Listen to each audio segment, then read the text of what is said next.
The company, South African Home Loans, has provided over 120,000 home loans over the past 17 years. The SA Home Loans is unique in that it is not a bank, but they provide personal service to every client on the basis of their individual circumstances. To discuss the work that they do as well as the help that they can give you buy your first home, Director of Business Development at SA Home Loans is Zakheni Dlamini, who is with us on the show. Zakheni, pleasure to have you with us here on the program. Thank you so much for having me. Much appreciated. Let's start first by defining SA Home Loans and its uniqueness, or how it differentiates itself from a typical bank. So SA Home Loans is a lender. It's a home finance provider. Yeah. Sometimes people thought we just are the middleman. We're not. We give you the loan from our own funds, just like a bank would. Yes. The only difference is that we're not a bank. Meaning that you don't provide additional services that banks do. We don't have deposits, Yeah. we don't take deposits, etc. So it makes us focused only on providing home loans and creating homeowners out of people. Okay, and therefore the funding of SA Home Loans comes from the mortgages repayments that come to you? Yes, from the mortgage repayments, but also from funders that we make arrangements with to give us bulk funding that we can then use to advance on home loans. But what is unique then in terms of the service that you provide your clients, I mean, compared to the banks? We are highly personalized, Pratim. We treat every client as an individual. We have consultants that will sit with you as a client, understand your circumstances. And because we're focused on home loans, you know, the only reward they get is when you get your home out of the process. So we are high touch, personalized, and we've got guys there that work in our company that have done home loans for such a long time. So they can give very good advice depending on the circumstances of a particular client. Okay. And ultimately, you know, for us, our reward comes when a person has moves into their home and becomes a homeowner. Do you target particular clients, or you service any type of client? We service any type of client. Most of our market is in the lower middle market, so we generally don't do a lot of business above 2 million rands in home loan sizes. And most of our market is between, let's say, 400,000 and a million in home loan value. Yes. So it makes us right in the middle of where the majority of the market is. And we've got a number of solutions there depending on a person's...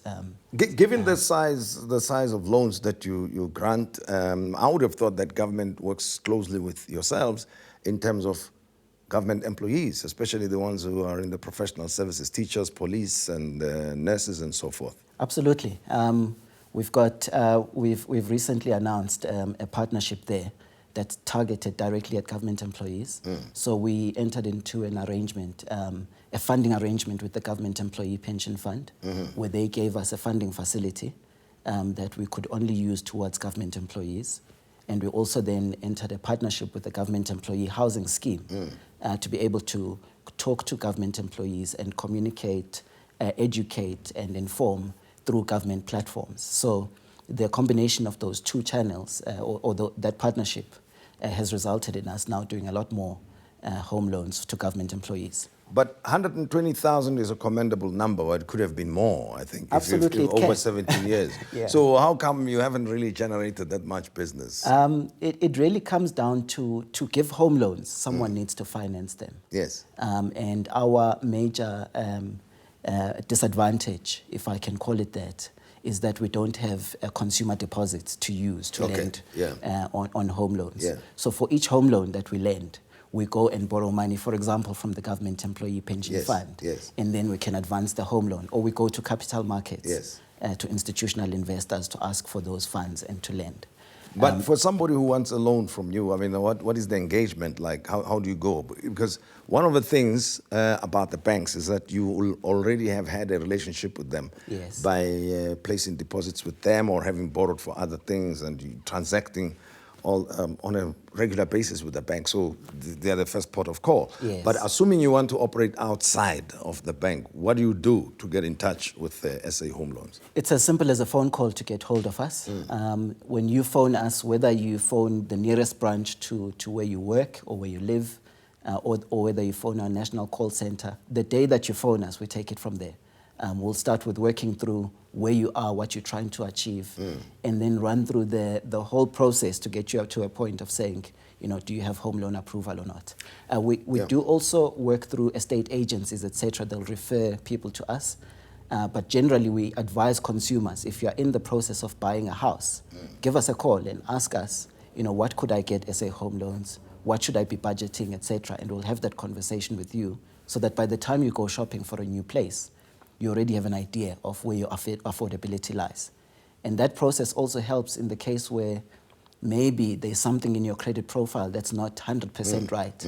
We can tell you before you look for the house that maybe go settle those accounts, deal with that judgment, etc., etc., so that you don't find disappointment when you've signed an offer to purchase and you find that you are declined. Now, what advice do you give potential clients? How should they prepare for their home loans? What do you require from them? Yeah. I think, this is the single biggest transaction that most of us ever enter into. So it requires preparation. It's not something where you wake up one day and you say, my lease is expiring at the end of this month. It's time for me to own.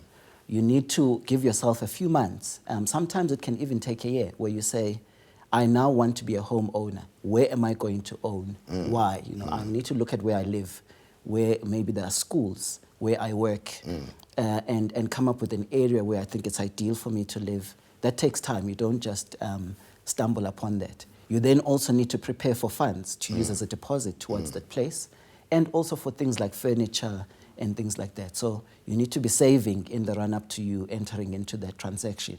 Yes, you can get a 100% home loan, which means you don't pay a deposit. But now if you've saved up already, it's a bonus because it means you could actually use that money for furniture instead of having to use an unsecured loan to buy furniture and stuff when you move into your house. So preparation is key. Well, just give me a couple of tips now, rule of thumb type of tips. If you're going to buy a house and you earn a certain amount of money, what is the amount how do you calculate the amount that you can afford for a house? So what we will look at is we will look at your joint income in the household. Let's say it's a husband and a wife and both of them work. We'll say, what is their joint income? And we'll say 30% of that joint income, we cannot go above that. Okay. Because there's a lot of expenses, etc. So we'll set that as a maximum. Then we also have to look at, in their bank statements, their commitments, their credit records, what are they paying towards what? Because we can only ever give a home loan that is affordable, which means you must cover all your commitments and there must be a surplus remaining to cover the home loan for us to be able to advance it. But if we are giving a general guide, we'll say, make sure that your installment doesn't go above 30% of the joint income, first and foremost. Then after that, you need to structure your affairs such that when we as the institution are looking at your affairs, we can see that there is indeed that space in your affordability to afford that amount. Now, when you talk to finance professionals, we'll tell you, if your joint income is 10,000 rands, it means you can afford a maximum 3,000 rands, which means you can buy a place for X amount. My maths is not so good right but now. I can imagine you just check the monthly repayments that go with that amount over a period of time. Normally it would be 20 years. It would be over a 20-year period, 3,000 rands, you're looking maybe at about, let's call it 270 to 300,000 rands, depending on the interest rate. Okay, but you go up to 20 or you go even beyond 20? We will go beyond. We'll go up to 30 years loan term. What we do advise, though, is you only go above 20 when you absolutely have to. And even if we do give you the 20-year home loan, what's advisable is that you then try and target to pay it off over 10 years instead of waiting the entire 20-year period. You don't get penalized for that. So the sooner you pay it off, all of that value now belongs to you. It doesn't belong to us as the financier, which is where the wealth is created. Okay. Well, how do people get in touch with you then, Zakheni? Our website, www.sahomeloans.com. We've got a call center, which you can phone 0860-246-810. We've got tools on YouTube. If you go to the SA Home Loans channel on YouTube, you'll find materials there that will tell you how to improve your credit score, some of that preparation work I was talking about. So we are out there. And if you phone one of our consultants and you say, I work in Joburg CBD, could you come around at lunchtime and talk to me?